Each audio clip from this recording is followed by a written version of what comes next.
Let's go. You're listening to Making Data Simple, where we make the world of data effortless, relevant, and yes, even fun. Hey folks, this week it's part 2 on sustainability. If you didn't catch last week, which was part 1, we define sustainability.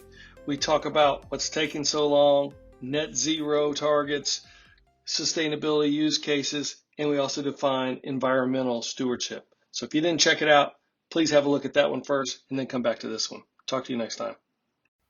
So I got a question for you, a follow-on question, Klaus. Thank you for that. I got a follow-on question as it relates to our portfolio as it solves real-world problems. Let's do like rapid fire. What I'm looking for is your response to each one of these in terms of an example in the way that it helps to shape sustainability. First one by example is managing and maintaining assets. Can you give me an example on how that, I just want to put these and make these real for the listeners. So let me ask you a question back, Al. Would you expect that you could expand the projected lifespan of a bridge by 100 years? No. Would you expect that you could expand the projected lifespan of a bridge by 100 years? I don't know that I would expect that, no. I would expect that the bridge will fall down. And we worked with a company in the Nordics, right?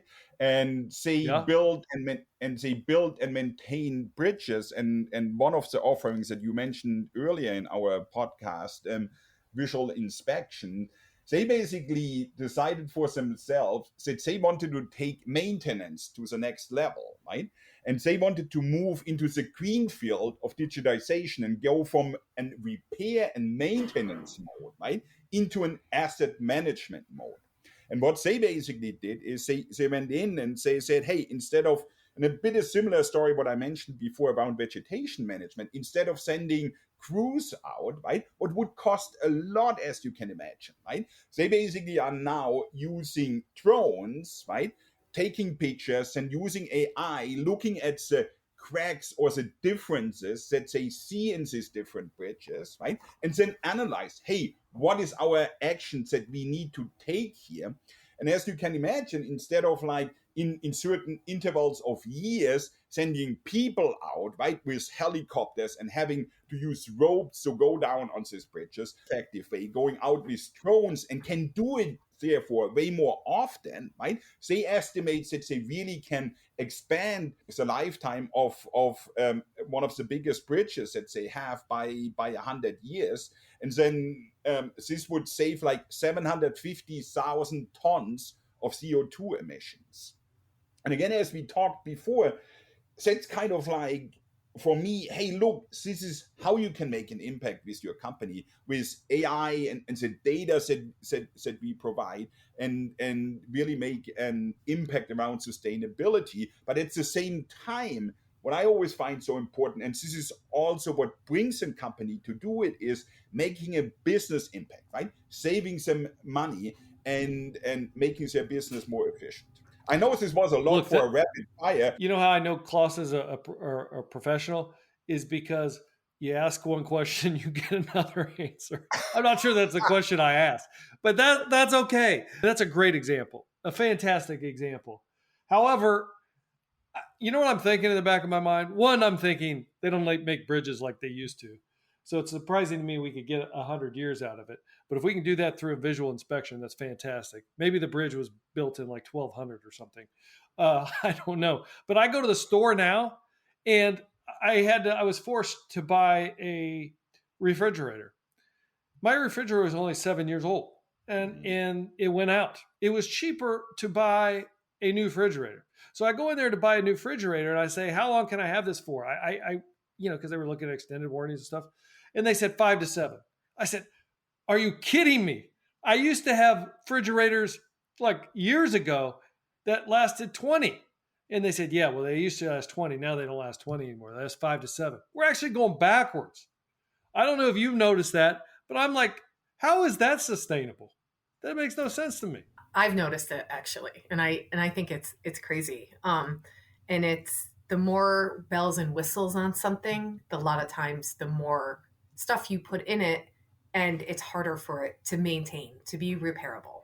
So if you just go out and just buy your old freezer fridge, no water connections, no special features that let you see inside, no like sort of AI or anything that they have sort of going in the new ones now, you can get much longer of a life cycle like out of them.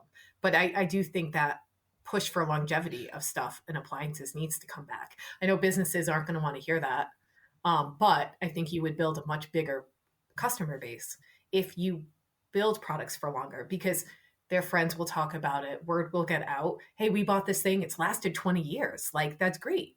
But I think a lot of times people now just, we've developed more of being a wasteful society. Isn't that also because like a lot of these things have become commodities? Like, it's amazing to me that my daughter will go buy $300 sunglasses or something, $200 sunglasses. I can get a TV that beams images from the sky for like $150. And if it goes out, usually you don't fix TVs anymore. You just toss it and then you go get a new TV. In other words, on one hand, yeah, we have got to bring this is the perfect use case for sustainability. We got to bring it back. But right now, yeah, we're teeter on the edge of anti-sustainability in many areas. But Al, you gave your example with the fridge, right? Being German, and maybe it comes with a German passport. I'm into cars, right? But look at your car. You most likely not buying a new car because your engine broke, right? That's most likely the last things that will break in your engine, right? Because you can drive this baby for 350,000 miles, right? It's more like the stuff what is around it said it's not built to last so long, and that's, yeah, I think you're right on. Said products, yeah, there's work to do to make them last longer. But even the car, I mean, everything's electronics right now. They're all digital at this point in time. It's like, at least for me, I never could work on cars, but I'm never going to be able to work on cars. It's all in chips now and whatnot. And if something goes wrong with the electronics, you're in trouble. Anyway, so I got to go back to one question though, Klaus. I think that bridge was a great example. And if you want to tell me to pound sand, you're welcome to tell me to pound sand. But what about managing and maintaining assets? How does that help with sustainability? A key part is that they last longer, right? The assets, because you maintain them better, and therefore they last a longer time, and this has a big impact on sustainability. Kind of like. Do you have a use case you could talk to that? One was the one with the bridges, right? How is the bridge asset? I don't make the connection to assets with the bridge, though. I make the connection to visual expenditure. Bridge is an asset, right? But I guess you could look at it that way. I mean, I'm thinking of like a manufacturing facility, looking at all the assets. I guess I get what you're saying. You're saying the bridge is one huge asset. I was looking at a series of assets in managing the interoperability between those assets to predict downtime, etc. So, Ali, you ask about assets, and as we all know, right, specifically around sustainability, transportation, right, and how we get around is a key part in the world, and has a huge impact on our CO2 emissions. And for sure, as we talked about before a couple of times, electric vehicles is a big part. But I'm a big believer in it. It cannot be the only thing. So we are working with a company in Australia that builds and maintains trains, right? And takes this basically over for a local agency. And they basically, with having IoT data and different sensors on their train and managing their assets, right? And say, for example, they have 300 million messages every hour that they scan through, right, and analyze. And by doing so, they really could improve their maintenance schedule. And overall, they increased their efficiency and their reliability of their fleet by 51%, right? Here again, a key business impact that it has. Yeah, that's good. That's a great example. What about something like intelligent supply chain? A lot of the supply chain is, and to be intelligent is really a lot of the tracking that they have to do, right? Are they tracking metals? Are they tracking the materials? Are they tracking all of that? But then, part of that goes into the supply chain too is not shipping stuff if it doesn't need to be shipped. So if there's no need in California when you're, in Washington state to ship stuff, why are you going to ship stuff there right away? So part of the supply chain is also making sure you have a good inventory of what you know and where the inventory is. What's the point of shipping stuff around? And again, transportation, I think, is one of the highest emitters for carbon emissions. So if you can reduce, all of that, it helps to reduce carbon emissions in general. And so I think having an intelligent supply chain is absolutely necessary for you just to follow everything that goes through it. And in the end too, at least with electronics, they have product take back programs that you need to follow and make sure you know what's happening to those. So that goes then from the supply chain. It's looking at taking that at the end of the life and seeing where it goes. Is it going to the right recyclers? Is the product being taken apart, right? Or is it just going straight to the landfill? So I think all of that sort of should be a factor and play into that intelligent supply chain. I mean, to me, it's not just, it should extend past the beginning, the upstream part of the supply chain, but go to the downstream user as well. And I think you are right on here. You're right on here, Becky, on the supply chain part. What we recently worked with customers on it is like, instead of ordering new supply for a specific store, hey, how can we get earlier indications that maybe from store A we should ship something to store B, right? So that we don't have to acquire additional supplies, right? What cost us more money and then has to produce more. Did intelligent supply chains provide any value over COVID when you have no supply? I'm serious. That's a legitimate question. I mean, did everybody just like stare at each other during that time frame, or did they actually help? And if they helped, in what way? I think one example I just gave that you look what inventory do you have in certain stores, or maybe if it has a sell by date, right? If you can more effectively manage where should these goods go and how much inventory do I have at a certain space, and then also keep the data and keep a history about it, I think it certainly has an impact. I think a good example of sort of an intelligent supply chain that happened, I think, during COVID is, right, limiting the amount of toilet paper people can buy at once. Like, they knew, right? It always comes back to toilet paper. When stores knew what they were coming in, right? They started to limit. You started to see limits, I think, during COVID, right? So people weren't doing it because they knew the supply chain was getting hit. So, and they were able to see, right, we're not getting this from our suppliers. So for us to support our customers, you're only allowed to buy one. And so I think it did play a factor in during the COVID time as well. And I think people were well aware too, when it happened, that, you know what, if we didn't have a smart supply chain, maybe we need to get one, because we don't want another situation like this to happen. Well, I can tell you this, a lot of people learned about supply chains during that period, because until then it just worked. And then after that, they become much more knowledgeable. And you're right, they've recognized the need to have quote unquote intelligent supply chains. Can you guys talk to low carbon? Well, let me rephrase. Can you guys talk to a low carbon future and what is in IBM's portfolio that solves that for clients? Yeah, I have a story here that I had prepared. So Al, you mentioned before around regulations and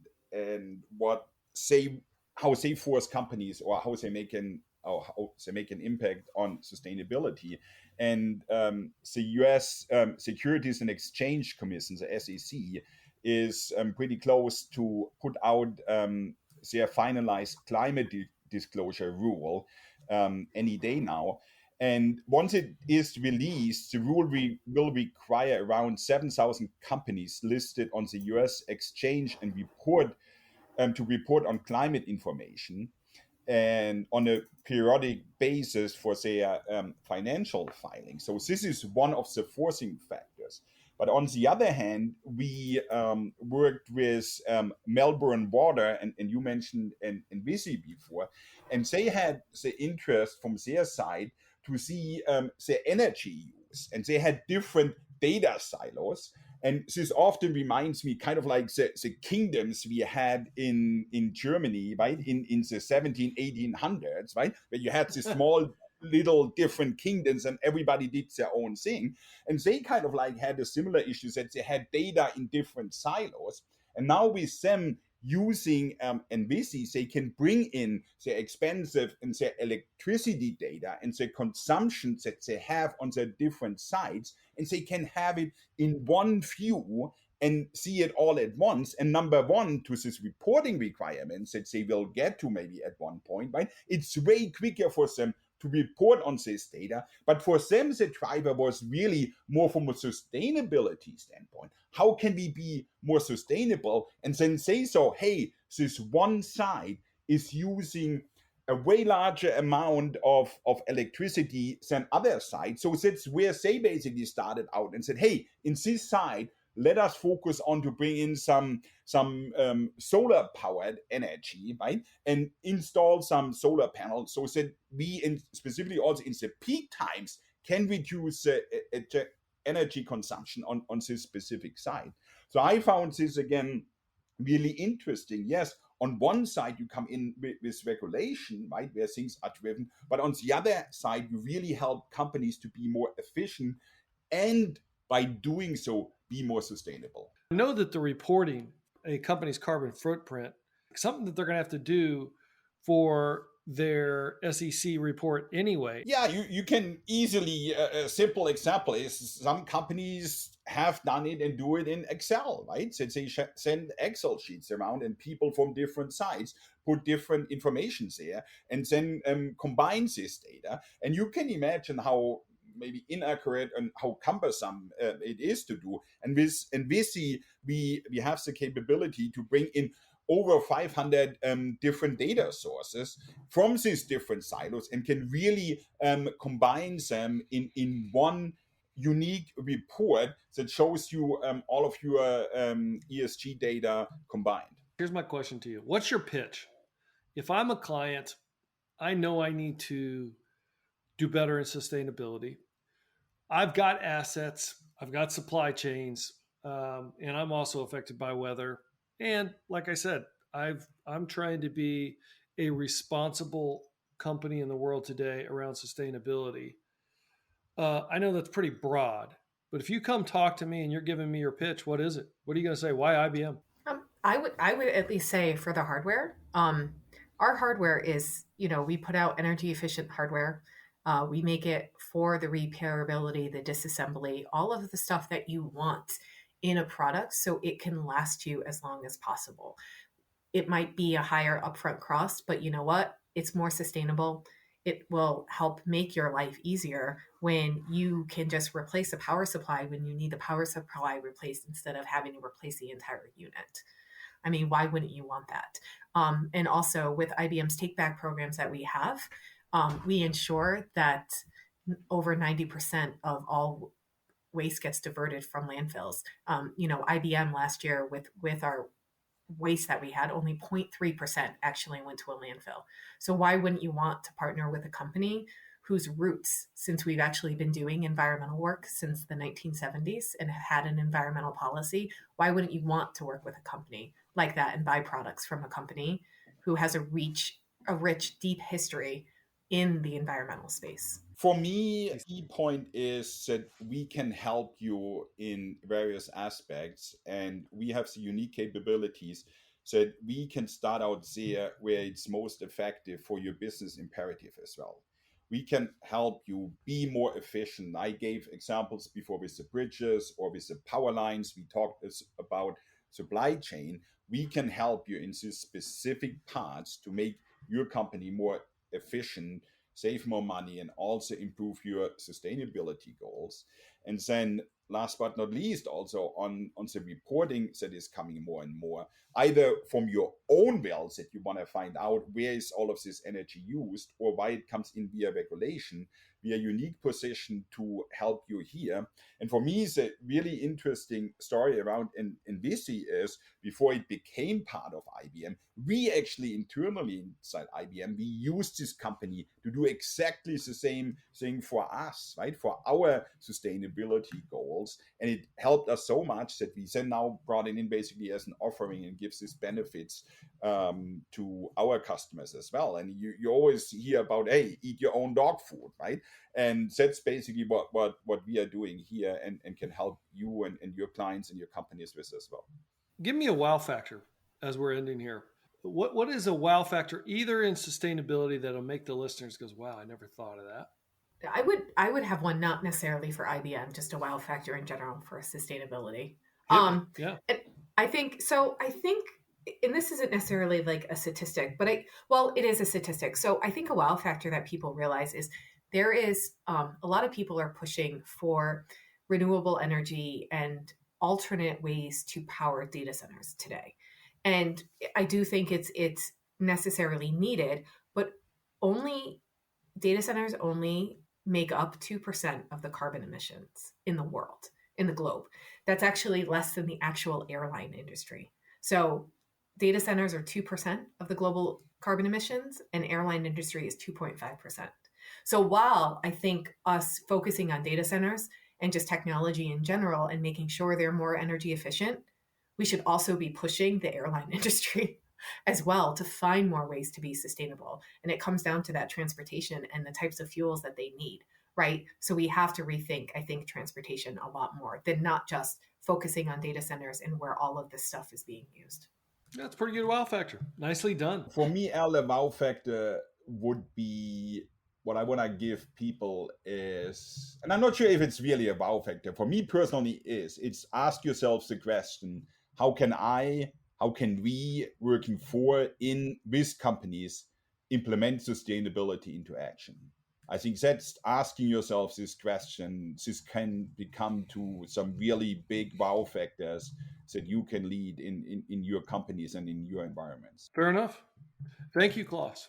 Thank you, Becky. Anything that I didn't say that you wish I would have said? Anything I leave out? Any questions? I can't think of anything. No. Where can folks go to find you, both Becky and Klaus? And where can they go to find more about sustainability and or IBM sustainability?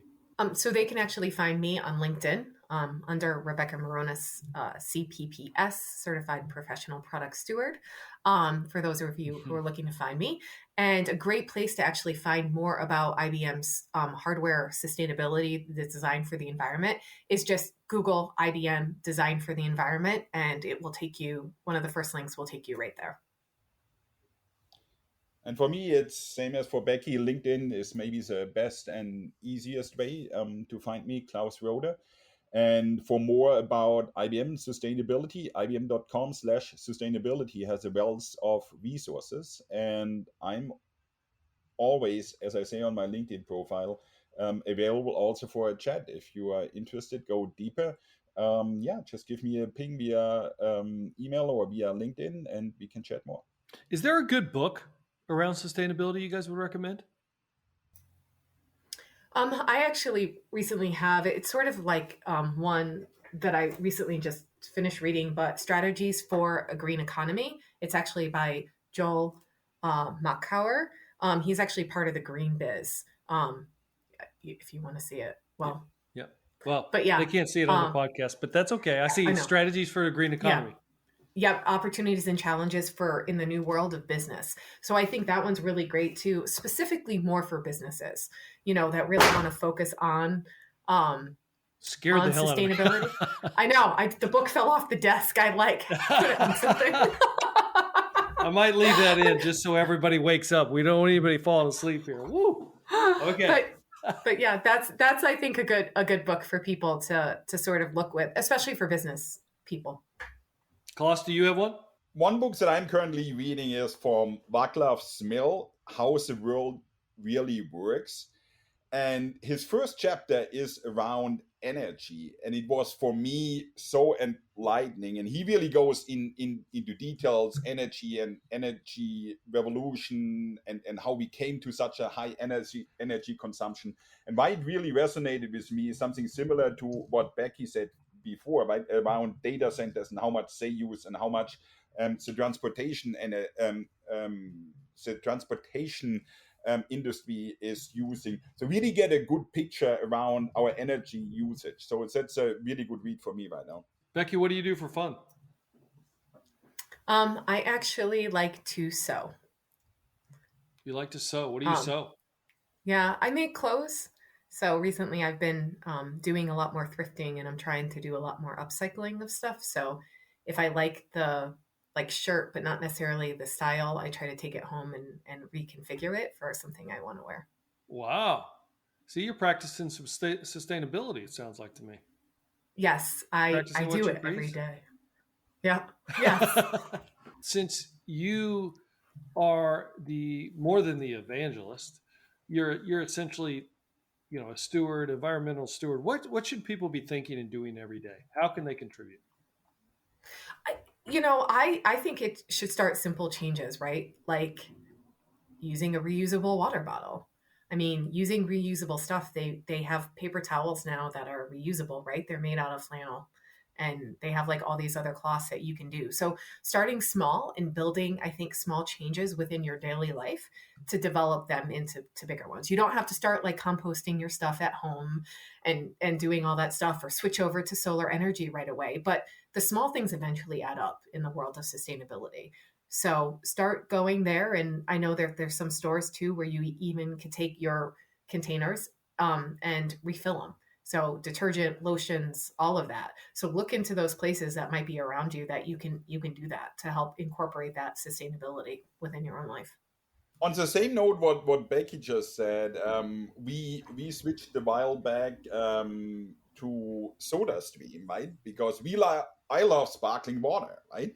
And instead of going to our favorite stores and always buying the flavored sparkling water or sparkling water in bottles, right?